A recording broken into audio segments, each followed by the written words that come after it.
You're listening to Garibaldi Red, a Nottingham Forest podcast brought to you by Nottinghamshire Live.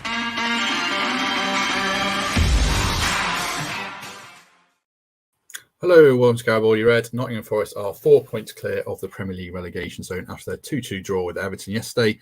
Might have been more, might have been less. There's certainly a lot to unpack. And joining me to that, first of all, is former Reds midfielder Lewis McGugan. Lewis, good morning. You well? Morning, yeah, very well, thank you. Good to have you with us. And second guest today is Michael Temps. Temps, how you doing? All good, mate. Good. Lots to get into, as I was saying just before we started recording, plenty to unpack. Lewis, we'll start with you, having watched the whole game. I mean, it's a bit of a cliche question, but a point gain, 2 points dropped. What did you make of it? I think you always look at it. It's another point closer to safety, and I think that you can't get away from that. But I think in the terms of Everton at home to probably win, which would really put you in a good position. I think there is a kind of a feel that is 2 points drop. But like I said, I don't think you can take away that a point is a point, and it's a point closer to safety.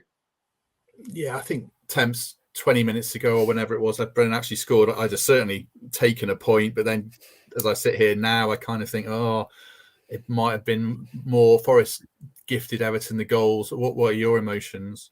Yeah, that was our spell, wasn't it? I think if the game was 20 minutes longer, we'd have had more chance of coming out on the right side. But having gone down twice, we had to dig deep, show some resilience, and Brennan was cool in those key moments. I know we'll get on to talking about him, but what an impressive performance. And, Lewis has been involved in those moments himself. And I think we have every reason to be really excited about what a 21-year-old homegrown lad is doing for our team.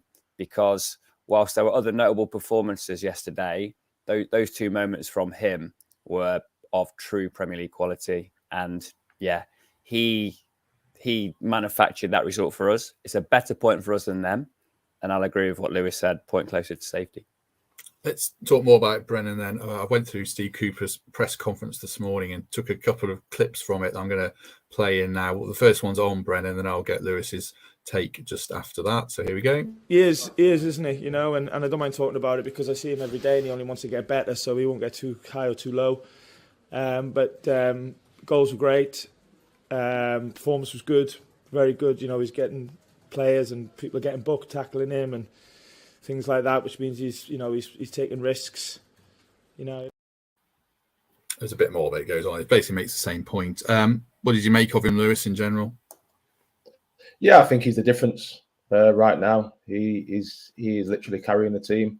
I think along with Gibbs White, which I think them two really have. I think the biggest thing is they're playing with confidence. You can see the confidence that they feel that they can affect games, and as a footballer, when you're going into games, feel that you can have a real stamp on it, and that you're in a confident mood. It makes so much difference. Did you have spells in your career then where you went on the pitch thinking, I'm going to score today? Yeah, I always recall back to the season. I think I scored 14 from midfield in the Championship. The season where I scored quite a few of the long range. I went through a stage where I thought that every time I got 25 yards out from goal and I was going to shoot, it was going to go in. And little things happen. I can remember I had a goal at Watford away, which 20 yards out, 25 yards out, went straight in the top corner. I had a goal at Coventry away, which always a funny story. I was playing from the left-hand side. We had Paul Konchesky on loan, who was playing behind me at fullback, and he'd gone on an overlap, and I was probably 30 yards plus out, and I had a shot, and there was no way I should have had a shot, but it's kind of gone through Kieran Westwood and gone in, and that's the moment. Then you go through them spells where you just feel like everything goes for you, everything you hit has a good contact, and even when you don't get the right contact, it always finds itself into the net. So I think he's in that moment. He's in the right place at the right time for the first goal. But I think the second goal is just pure individual brilliance, really, and it's a great finish. I think that in terms of what's happened in the game and the kind of the meaning of it, I think the finish is quite going unnoticed, really, because on his weak foot, you know what I mean, he's put that in the top corner. Pickford's had no chance. The thing that interests me about Brennan Temps at the moment is that run inside that he's doing now, where he's beating the fullback and he's taking on the centre half or drawing him towards him to fire a cross in. And he's showing that kind of confidence that I don't think we quite saw at the start of the season, understandably, when he's settling into the league. He's got so many weapons. I mean, I'm not surprised by what he's doing because we've seen him do it last season in the Championship, the year before that in League One. What I'm surprised by is how easy he's taking that step up and making himself at home. Chris Hughton didn't think he was ready to be in that Championship side.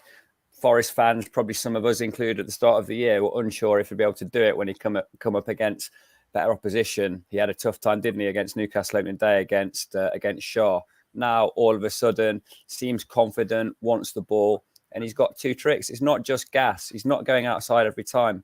You made the point, Matt. He's trying to get between defenders and almost invite them to foul him. But the skill levels and the feet and the anticipation that we saw yesterday was really exciting to watch.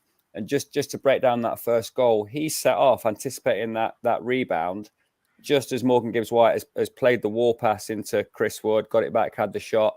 He's reacted a couple of seconds before anybody else. He's had this anticipation of what's going to happen, and he's finished. It was a similar finish, wasn't it, when he scored against Everton at their places as well. So he's haunted them this season. And the second goal, just to play that past the 80, but then hold your position, have the confidence to open your body and find, you know, top bins of his left peg. I'm really excited by what he could become, but also, as Lewis says, what he is now, contributing goals, running at defenders, creating. Look, that was one of the best performances we've seen from any Forest player this year. The criticism that's often levelled for him, he's not in the game enough. It doesn't matter if he's going to have that level of production when he finds the ball. I think Temps was saying before we started, Lewis, about 21-year-olds, at what level they were at. So he was talking about like Mo Salah as a 21-year-old wasn't doing this. I'm sure there's plenty of other examples. And I was saying I would put him kind of not in the level of Bukayo Saka or Martinelli at Arsenal as those other 21-year-old type players in the Premier League. But for what he's doing at this age, it's very impressive. And it feels like, you know, there's going to be a real top-class player there if he continues his progression for the next 2 or 3 years. Yeah, exactly. But I think the main thing is that he's playing football week in, week out.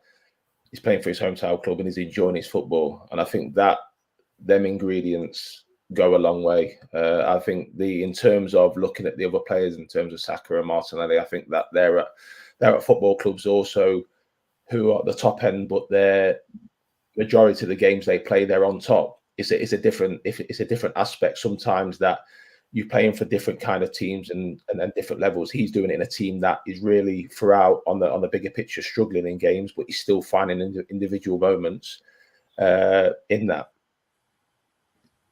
Just breaking down, we'll come on to Everton's goals, but while we're on Forest goals, Lewis, the first goal, people are critical of Chris Wood, but he played a good part in it. Obviously, Morgan did well.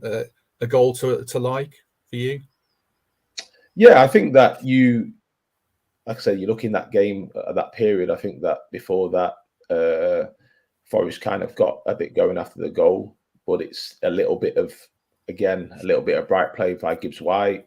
He comes off Michael Keane, and then when he plays them pass, sometimes you have strikers that sometimes want to do it themselves or want to take it the extra touch. And he, at that point in time, Chris Wood, he knew exactly what he was going to do. He knew exactly where the best option was. And they're the stuff that you do in training day in, day out. And it's a simple goal. When you look at the build-up play of it between Gibbs-White and Wood, it's very simple. It's a 1-2. Everton have not matched the runner, and like I said, it's a great strike, and Johnson's there to tap it in. By contrast, Temps, the way Forest started the game was terrible, and it's probably 5 games in a row they've started slowly. Although Man City was a different kettle of fish, you're not going to get much of the ball. I appreciate that, but in the other games they've been on the back foot from the start. I think one of my gripes is midfield, and we'll come on to that. But was that a big problem in that they were just slow out of the blocks again, weren't they? I felt Everton controlled the midfield, early phases of the game. We spoke in the week, didn't we, about how Forest would look to counter that. They kept faith with the same midfield three. I don't think the blend was quite right, and we didn't get a foothold in the game early on. They then capitalised, scored a goal from the penalty spot, which was with the momentum of the match at that stage. And at that point, I thought we were in for a long afternoon, because we just weren't having possession in the right areas. We were conceding too much territory to them, and they looked expressive. And we let a team who weren't confident coming into the game settle into it, find their feet, have some ball, work through the phases. So no, we didn't make the best of starts. And later on, I'll credit some of the things we changed to get us back into the game. But you're absolutely right. I think we allowed them to do far too much in the opening exchanges, and they capitalised on that. So obviously we've got a former midfielder on the show. We have to get his take on the Forest midfield and the balance of it. Does it need to be different, Lewis, or am I wrong to be critical of not the individual players, but the balance of the three? Yeah, to be honest, I thought, especially first half, that's where they really struggled, and that's why they were struggling in the game. They couldn't get a hold of that midfield. I think Everton dominated that. I think you've got the strong running of Dick Corey, with their Iwobi. McNeil was coming in off the left and kind of having a little bit of a free roll. And I think at that point in time, they just really struggled to get a grips of it. And sometimes that happens. They haven't really played together a lot. You look at Colback coming back in, which I don't think he'll let anyone down. I think you know exactly what you're going to get from him. John Joe is John Joe. John Joe will always be the same. He will get on the ball as much as possible. He will constantly try and unlock defenses and always play that forward pass. And I think sometimes you have to try and get that blend. But at times for me as well, it just looked a bit, as a midfield three, they were spread. They looked so spread out. There was times where John Joe was kind of playing just in front of Aurier, which leaves Furl on his own. Colback's kind of running, and it was just that they dominated that midfield in that first half. And I think that was a big thing at half time, that they needed to get a grip with that and maybe just not be as expansive in terms of playing in their own game and actually playing as a free. Yeah, I'll just pile in off the back of that. I think at home against lower opposition, you can take more risk with the blend that you put in there. That was a conservative selection. Okay, Yatesy will come back into this side now. He'll displace Colback, but I think there could be other changes as well. And I just, we called it before the game, Matt. We wanted to see more risks taken at that point to get some more ability on the ball at the expense of a bit of defensive awareness, a bit of defensive positioning. And I'll mention Freuler, because he has done a good job for the team in a lot of games. His passing was, not poor is the wrong word, his passing was too simple. There was a lot of easy option, back to the centre half, to the fullback, change the point of attack, off we go. Took a lot of pace out of the game. Our mission has to be to get Morgan Gibbs-White on the ball in that pocket of space that Lewis used to like. We weren't able to do that. It frustrated Shelvey as well, because to get on the ball, he was having to come back and take it off the fullback, take it off Joe Worrell. The plan that to get the best out of John Joe Shelvey, who has by far the best range of passing of any of those midfielders, is to get him on the ball 20, 30 yards further up the pitch. He found himself picking it up in his own half, having to distribute the ball over the top for Johnson. Was tried several times, didn't always work, and we see him as wasteful. He was frustrated because we weren't delivering him the ball. Second half, slight change. Shelvey plays in a more advanced position. It's Freuler picking the ball up off the back four, but he was struggling to find Shelvey. I could see what Cooper changed there and why he did it. And there's been a few critics of Shelvey's performance. He's a player. He can improve the team. He can bring Brennan and Gibbs-White into it more. But we have to get him on the ball in more advanced positions. And to do that, Freuler has to become more adept at finding him, or his place could come under threat. Because Yates is a banker to come back into this side, and we all saw for 20 minutes there why. Freuler, away from home, has a role to play. Against more tough opposition, has a role to play in that defensive solidity, that shape, that being there, that not wondering. I want to see us take more risks on the ball against lower opposition, because I think that was one of our key failings yesterday. What do you think about that, Lewis? Because I had my say on Freuler last week, in that I think he's a solid Premier League player, but feel like he's been slightly underwhelming. We'll come on to the second goal and his part in it, but just in general, that midfield balance and what Temp said there, what do you think? Yeah, I think it still needs tweaking. I don't think it's quite right, but I think that Yates is a big part of that, and the biggest reason why that is just his energy. When you play with someone or have someone aside you with that energy, I kind of go back to when I played with Chris Cohen. Chris Cohen was kind of is that the same? It's the energy that they have around you, which you can afford. Then the types of John Joe Shelby, he can then go and get the ball. He can then go and do what he's good at. When you have that, so I think that they've just got to try and get the balance right. I don't think it worked yesterday. Like I said before, with Colback, I don't think he'll let you down. I think he'll give you exactly what he gave you yesterday, and that's just an honest performance and a tidy performance. I think that Shelby has that difference now, where to really now implement is kind of side on his role on the side, but I think he needs the right people around him to get the best out of him. And Yates, Temps, I mean, that was a difficult scenario to come into. You've been out for 4 or 5 weeks with illness. It's a fast game. It's an ill-tempered game. And he hit the ground running. I mean, he got a very neat assist. There was that bit where he swept up behind Worrell after Iwobi had got in. But there was a lot more than that. It was a very impactful performance, and that's to his credit, isn't it? Yeah, look, I think we're all delighted to see him back. He's had a health problem, obviously. But Yates's fitness is a given. We spoke pre-season about what he was doing before breakfast on holiday, running those 10Ks in decent times to make sure that he was ready to go. There's never going to be any risk that Ryan Yates is not prepared to play a game of football. As the season's progressed, he's become a far better user of the ball. And that was a sharp footballer that had the sense to return it, see Brennan's position and find him.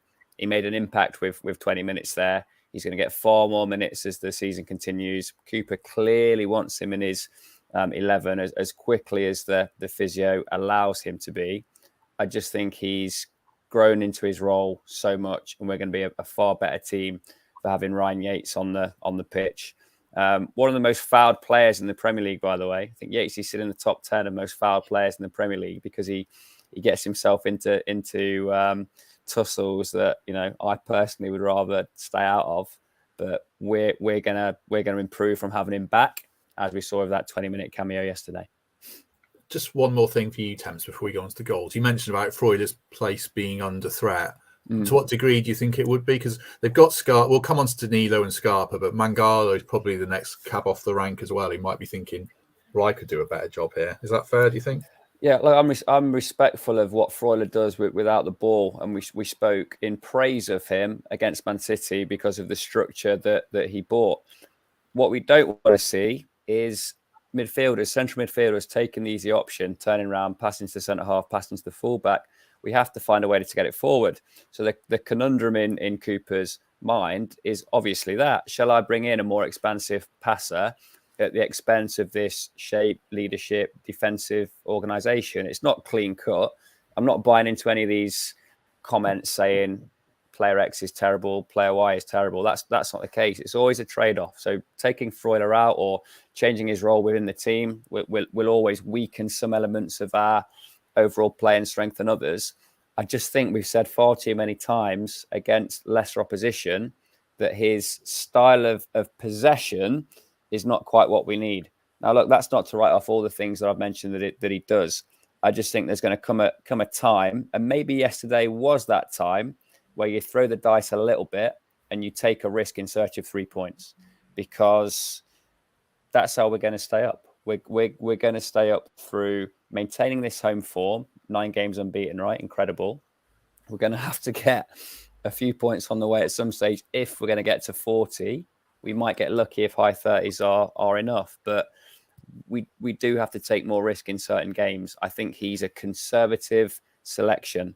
We will make conservative selections in several games, but when we have an opportunity to impose ourselves on the opposition by taking more risk in the manner in which we phase our attacks, we should do that. And in that circumstance, his place comes under threat, particularly if Yatesy can give us that defensive structure and so much more. I wonder if the fact he took a risk at West Ham and it blew up in his face with Ayew coming on factored into that maybe a little bit. I'm not sure. The first goal, Lewis, for Everton, it's not just the tackle. I suppose it looks a bit flat-footed, but Forest could have cleared that before, couldn't they, as well? Yeah, they had a few kind of little just before that, after where it's into the box. They've not really cleared the first header. It's dropped. There's been a little bit of a little scuffle, and it's kind of broke, and they've eventually. So they got caught out really, but it kind of happened a couple of times before that, but it didn't really fall to an Everton player. I think the penalty. I think if it's given against you, you always think it's soft. But if you dangle, I think McNeil was looking for it. I think when he got into that, he was looking for it, and at that time, like I said, you think it's soft, but on the flip side, if it was given for you, you'd understand. Yeah, I thought it was a penalty, but I agree he was looking for it. The second goal. Now, if your Loughborough Dynamo boys conceded that goal, I think you'd be throwing plates in the change room at half time, wouldn't you? What was your take on it in terms of Centrals being out jumped, Freuler not tracking his runner? It wasn't great, was it? Yeah, I think the biggest thing is in terms of the first contact, which is Joe and Michael Keane. I think that happens. Yeah, okay, he's one ahead, but that first contact, they're two big centre halves going to tell it that he's not going to win every header. It's the biggest thing and the most important thing. What you try and tell people, it's always the second ball. It's always the one after. That's the one where you need to make sure the first contact.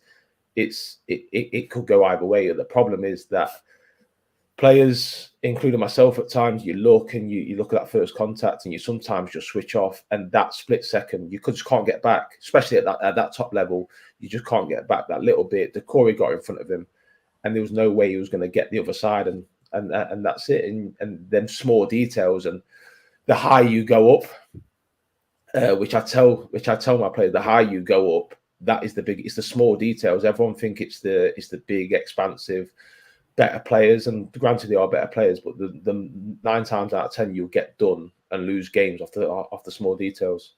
So it's Freuler mostly for you then, just not tracking the runner, Decore going beyond him. Yeah, I think, like I said, I think the first contact. Yeah, you want Joe to win that, but it's 50-50. That happens. That's always going to happen. And there was probably times in the game where he's lost the first header again, but you don't think about it because the second ball is won by a Forest player. So I think the biggest thing is that the second ball, he lost his runner that split second, and once a player gets in front of you, especially in the 18-yard box, you're in trouble. Anything to say on that goal before we go on to the ref temps? Anything you want to add? It's hard to disagree with any of that. I think for the penalty, Colback had a chance to clear it and didn't. And Shelby was on his heels, wasn't he? He didn't anticipate or get there quickly enough.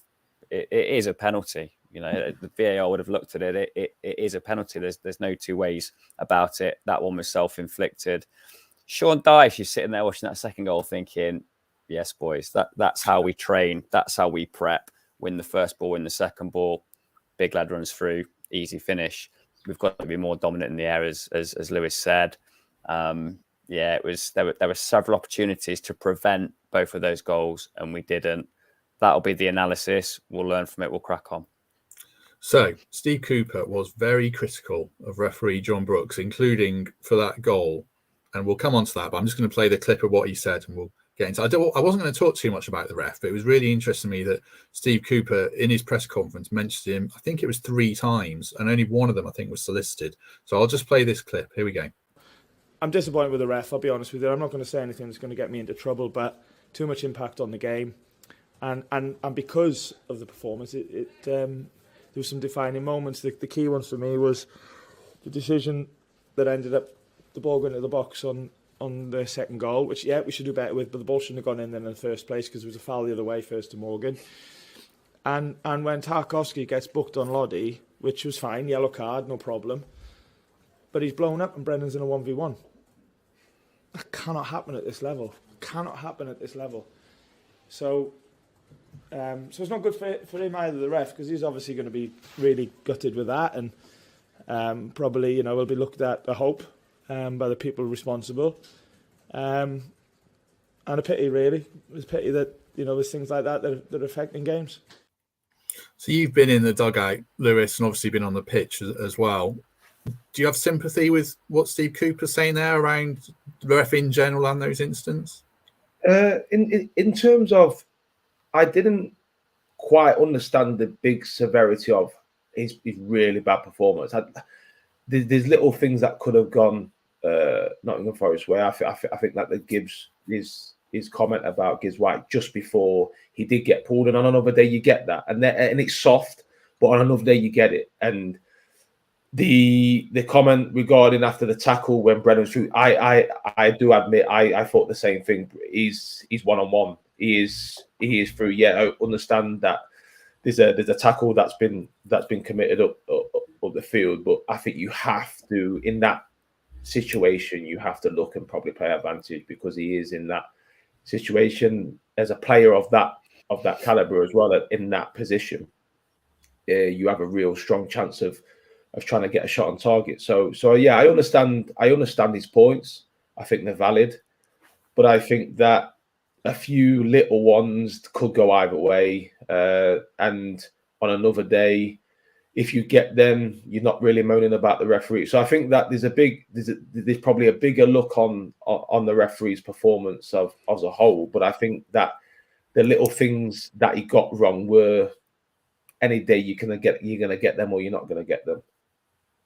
Yeah, I agree. I mean, I thought he had a bad game, but I thought he missed stuff that were fouls by Forest as well. I think people saying he was as bad as Championship refs. I don't personally think he was, and I sympathise with Steve Cooper for the Gibbs White one, but you're not mentioning that if you don't concede from it.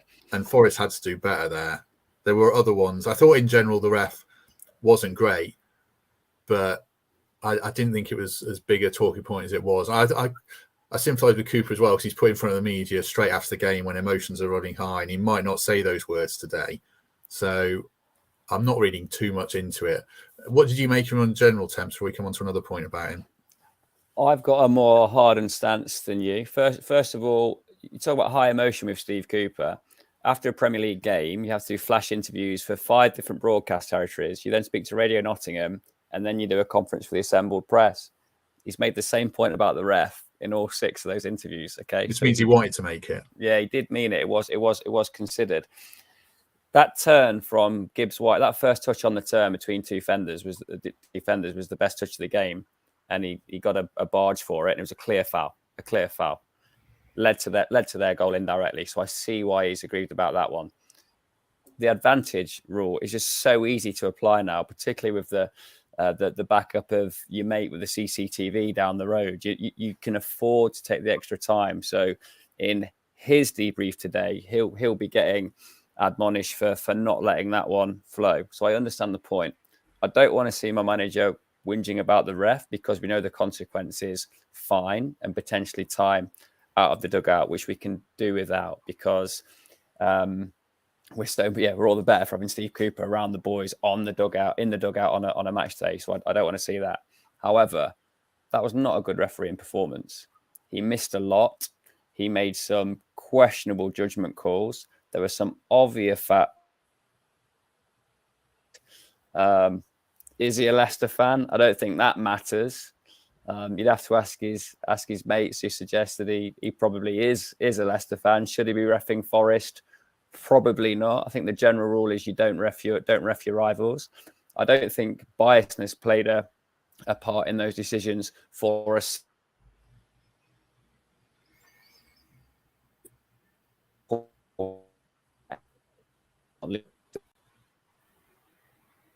think we lost you a bit at the end. You're back now. Don't worry. We'll come on to the bias thing. Yeah. I'll come back to it. You just missed the conclusion of my rant. But no, it wasn't. It's not biased. There were a couple of incompetent decisions, and that's why Steve Cooper was so peaked at full time. But we all saw that. Like, he doesn't need to prove anything to us. You often hear managers ranting about the ref when they're under pressure or they felt hard done to. Every Forest fan saw that game for what it was. We know where the mistake was made from an officiating point of view. I'd rather our manager kept his powder dry so he can continue to sit in the dugout.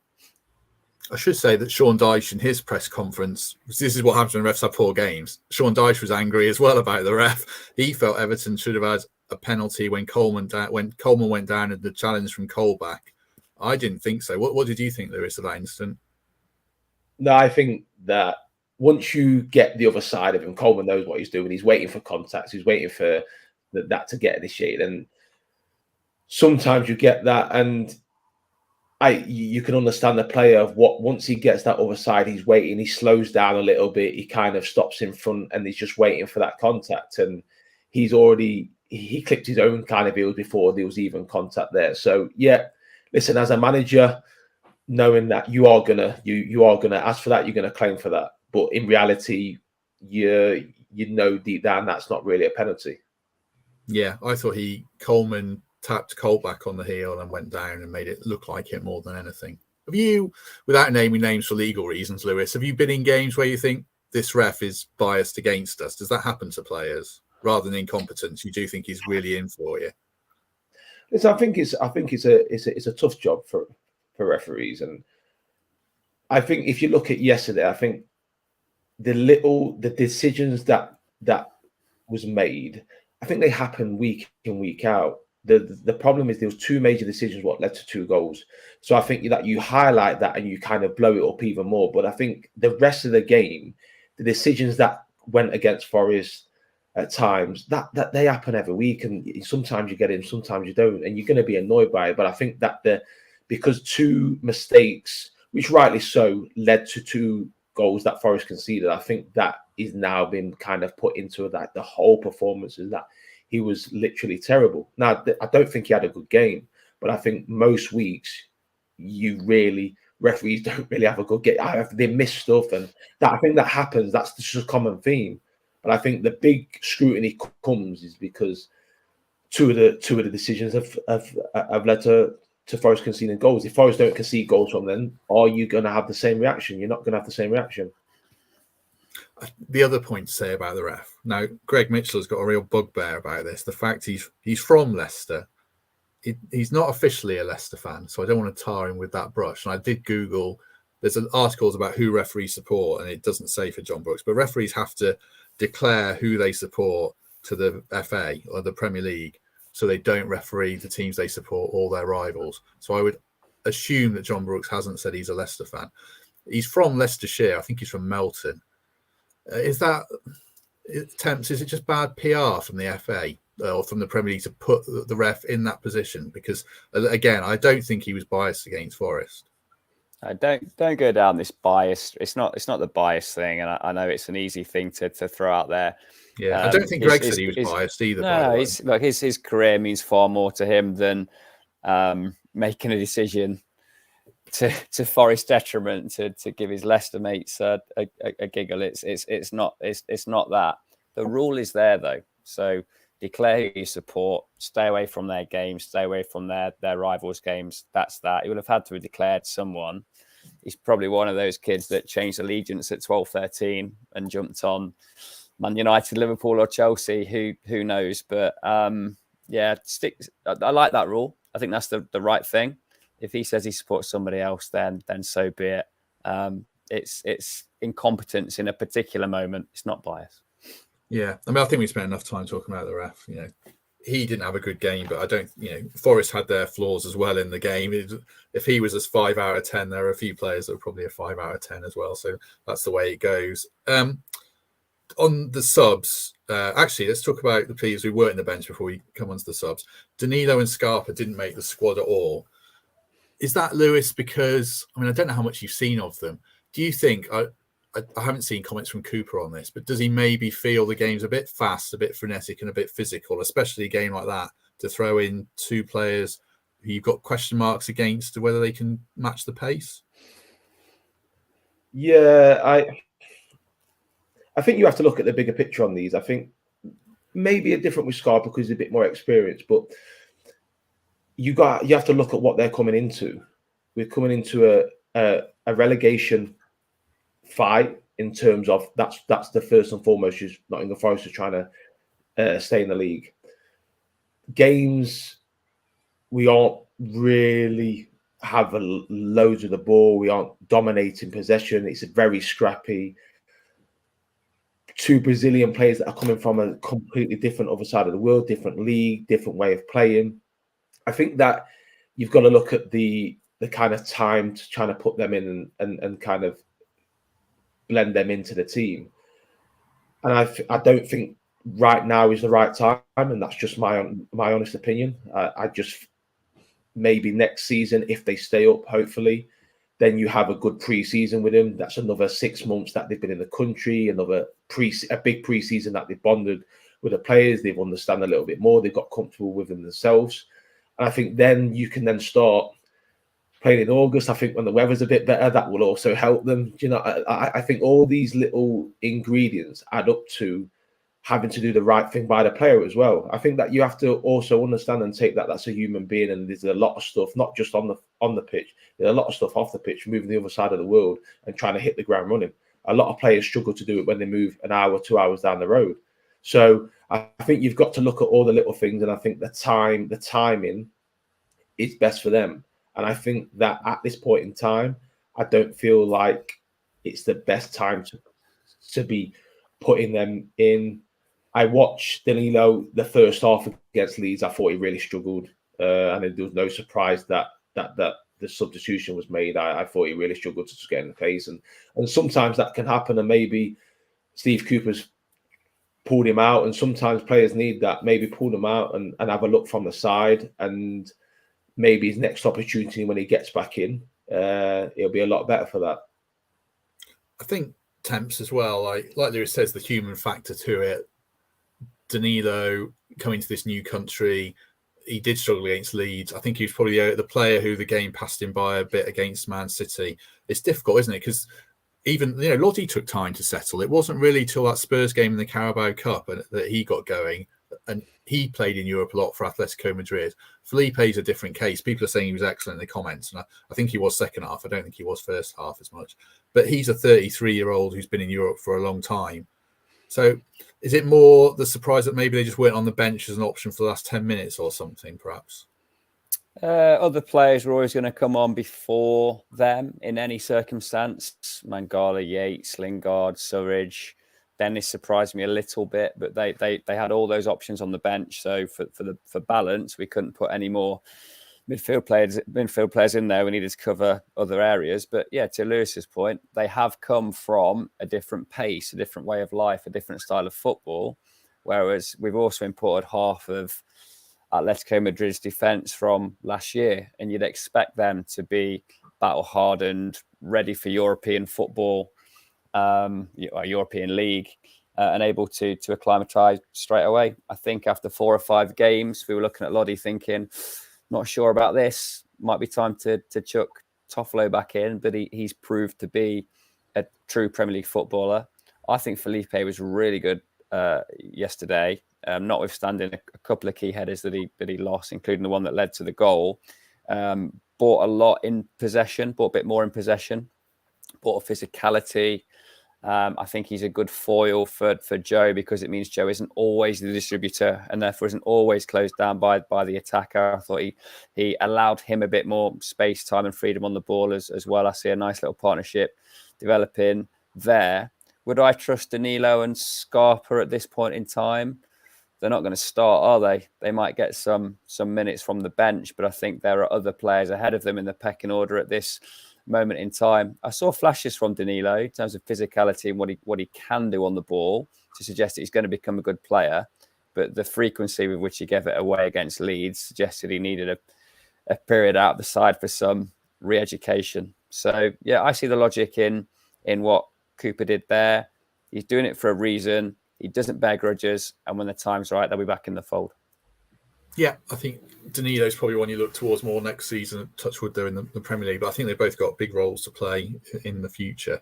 The next point now, I should actually say, Nick always does this better than I do. If you are enjoying this, hit the like button and subscribe, because it all helps. I should do that in the middle of the stream, not the end.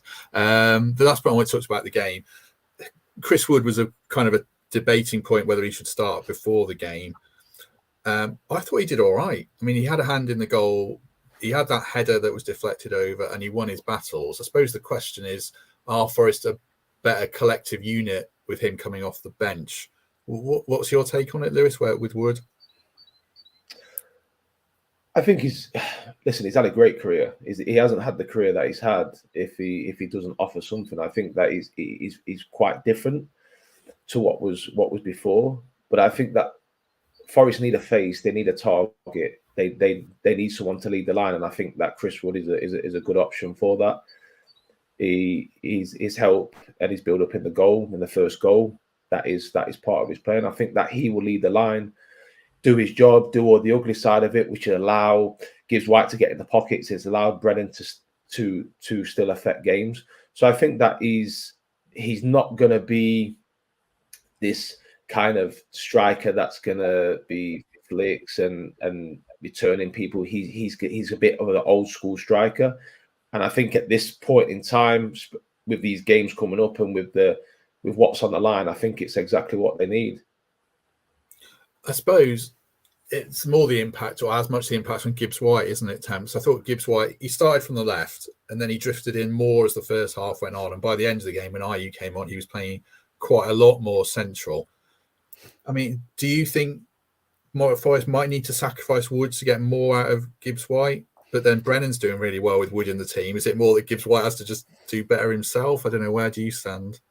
I don't think Wood will get 5 more games if his production is at this kind of level. Fans' view on BBC Sport yesterday was to rank him 11th of the 11 starters in the out of 10s. I don't think he was involved enough. I'm learning a bit more about what he is now. He's a minimalist player, isn't he? He looks to take very few touches. His touch is better than I perhaps imagined. The weight of the pass for the return ball to Gibbs White being an example of that. He's getting fitter, winning more headers than he did when he was, fresh off the plane and trying to get up to match speed. But he can't be to the detriment of Morgan Gibbs White. If him being an out and out number 9 means Gibbs White has to start on the left and get as little possession as he had in the first half, then that is to the detriment. So I still don't think we've seen the best of him. I still think he's got it within him to have an upturn in his involvement in the game and make himself indispensable. But while ever he puts in that type of performance, there's going to be at least a debate about him keeping his place. I feel increasingly for Sam Surridge, who's one of those that's done so little wrong for us, and we've perhaps as a club jumped on the bits that he can't do rather than embracing the bits that he can. Chris Wood, since he's walked through the door, has got us hanging off the bits that he can do, and we're a bit more forgiving of his weaknesses. And to repay that faith, we need to find a way to involve him more in these games. Look, I know he's going to score a few goals between now and the end of the season. It feels almost inevitable. And as Fletch said last week, maybe there'll be more fox in the box, width of the goalpost, awareness, positional tap-ins, rather than as expecting him to head in deep crosses, because we're never going to do that. I can see now that we're not going to try and accommodate him in a Burnley sense by lumping it. We're still going to try and build through the phases and get the ball to Brennan and Morgan before it goes into the box. But we need to find a way to get more of a tune out of him, because he's not being as effective at this moment in time as we would have hoped when we signed him. Not bagging him. As Lewis said, very few people with a record of scoring that volume of goals over that period of time. But in Forest colours, we haven't seen the best of him yet, and it needs to come sooner rather than later. One other thing to defend him. I mean, my big frustration yesterday was around, there were plenty of openings where Forest lacked quality on the ball, that final crucial moment. And a couple in particular, like, say we need to get crosses in the box for Wood. Like Aurier had it out wide, right, really in good positions twice, and he hits the goalkeeper both times. And if you're Wood, you must think, if that's in the right place, I could have got on the end of that. And there were a lot of other times where I think Felipe won it a couple of times and they didn't make the most of the breaks, and that was probably a frustration for me. Just looking at Spurs before we go quickly. maybe I'll ask you about Ayo, actually. I mean, in general, Lewis, can Forest get anything there? Because they've been absolutely god-awful on the road. What's the attitude got to be of the group going into that game?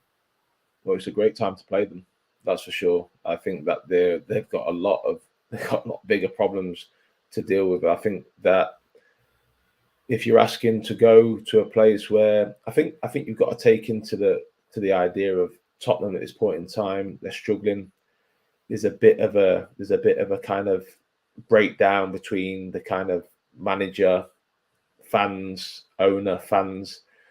To go into a stadium where there's that little bit is perfect opportunity, because you know that it's the tension's there.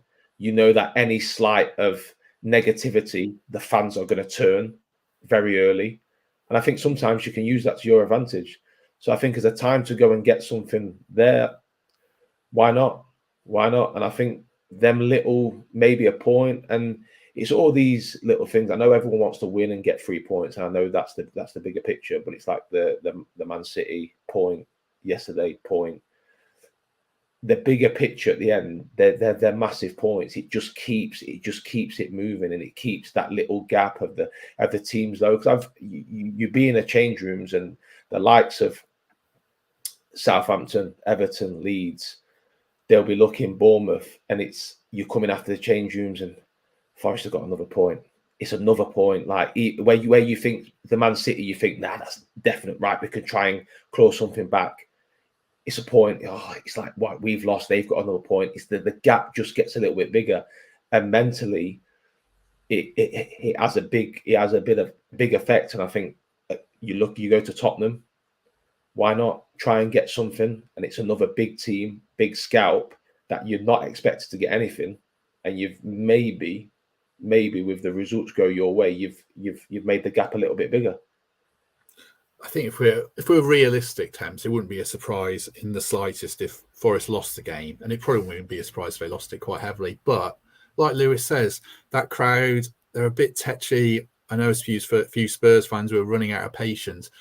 And it comes back to how you start the game, because they went to the London Stadium and they really helped get the West Ham crowd up by starting that game horrifically. But if Forest can go there and have a good first 10 minutes, first 20 minutes, first 30 minutes, there's still an opportunity, at least, isn't there, to try and get something from this game. And a point would be massive, as Lewis says.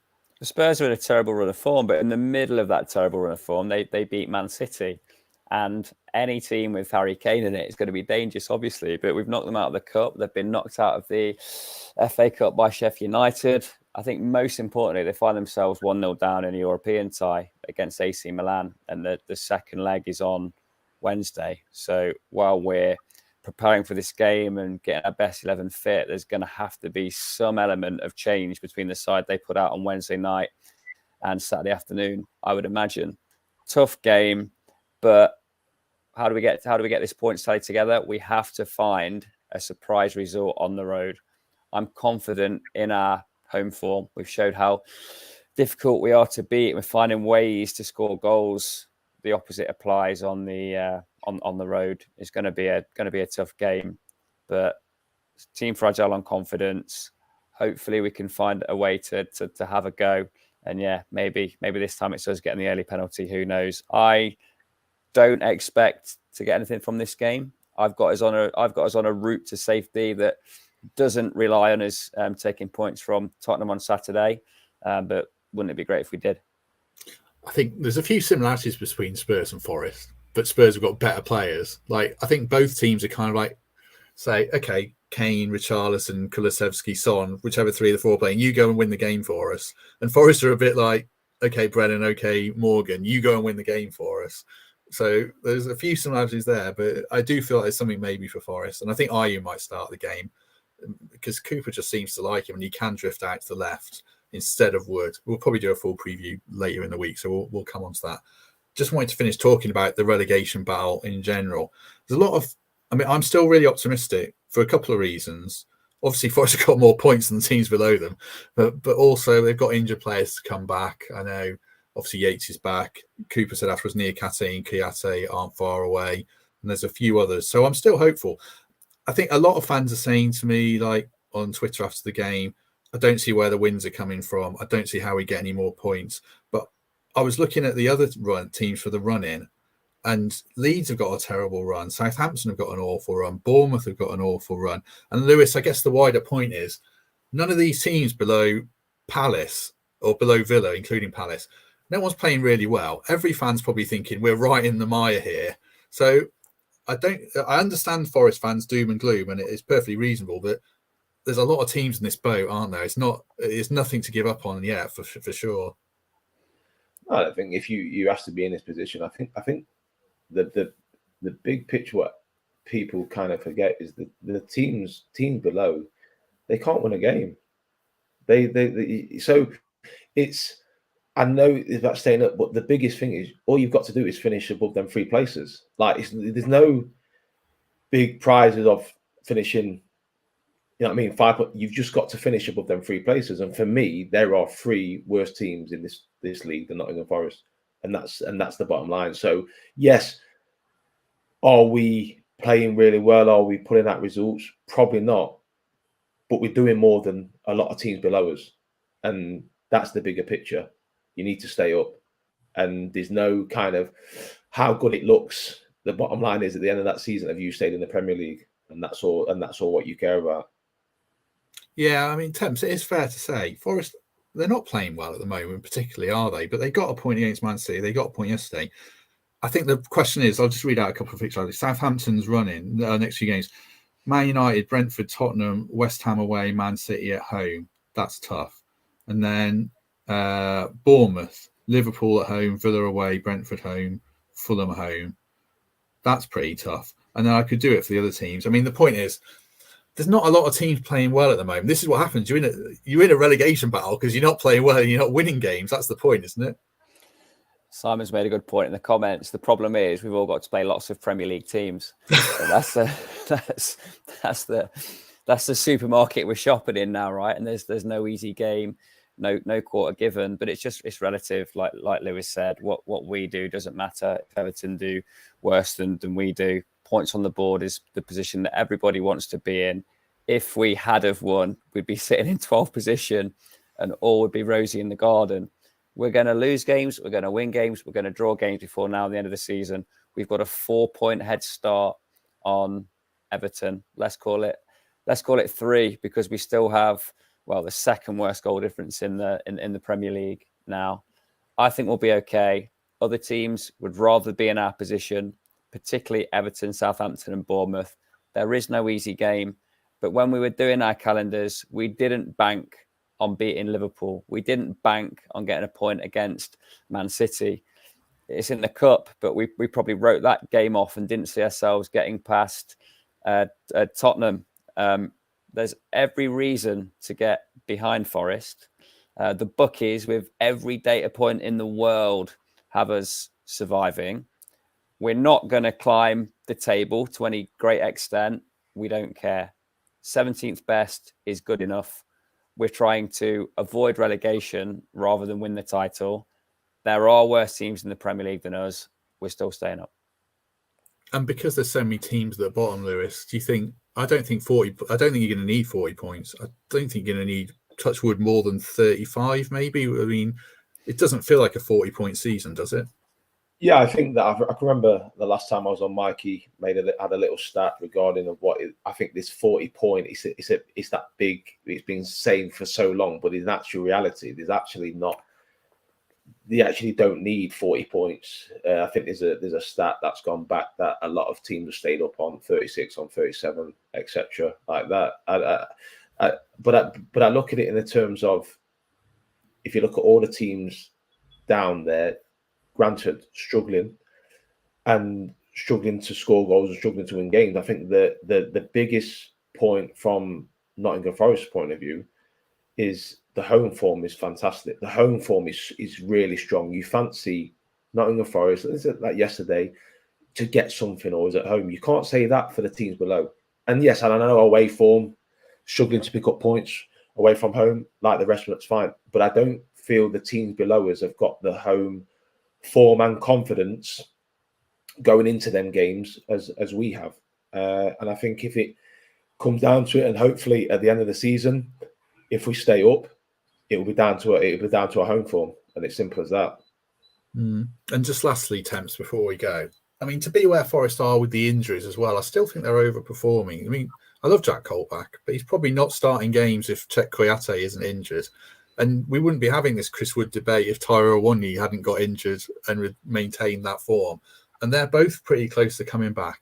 And touchwood, Ryan Yates is able to play 90 minutes again very soon. He might well be on the bench against Spurs. The medical people decide all that. But I mean, Everton have got Calvert-Lewin and Leeds have maybe got Rodrigo. I don't know. But Forest have got a lot of talent to come back into this team. There's an international break coming up to get them another week on the training pitch. I do think it's going to be really, it might go to the wire, but I'm still confident Forest will stay up. What do you think? Yeah, I've said it. Forest will stay up. I genuinely believe that because there's worse teams there. And look, these setbacks happen. Don't feel that we've got a particularly long injury list or our challenges are any different to anybody else's. Yes, if Tyro was unfit, we wouldn't have signed Wood. Willy Bolly may have won that second ball or even the first ball at the weekend. Yatesy would have started these games in place of Colback. Of course he would. We wouldn't have signed Navas if Hendo wasn't injured.